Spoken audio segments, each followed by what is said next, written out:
नाज़रीन ख़बर ॾींदा हलूं सामारो शहर जराइम पेशा ऐं मंशियात फ़रोशनि ख़िलाफ़ पुलिस बेवस बणियल ख़ल्क़ रोइण ते मजबूर। गुज़िरियल 1 महीने अंदर घरनि में चोरियूं, दुकाननि में लूट मार समेत घरनि आॾो बीठल मोटरसाइकिल चोरीअ जे वारदातुनि पिणु रोज़ जो मामूल बणियल।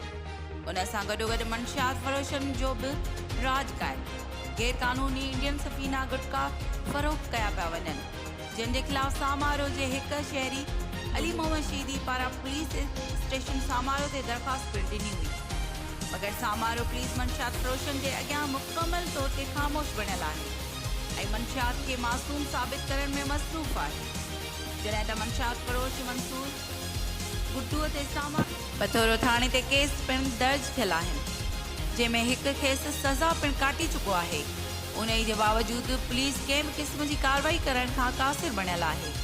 पुलिस जी अहिड़ी अमल जी वजह सां सामारो में मुकमल तौर ते जराइम पेशा ऐं मंशियात फ़रोशनि जो राज क़ाइमु। जॾहिं त दरख़्वास्त गुज़ार अली मोहम्मद शीदीअ जो चवणु आहे त सामारो पुलिस इंक्वायरी करण खां लवाए रही आहे, जॾहिं त मंशियात फ़रोश गुड्डू मंसूर ते केसनि सां गॾोगॾु अदालत खां गुटका जराइम साबित थियण ते सज़ा पिणु काटी चुको आहे।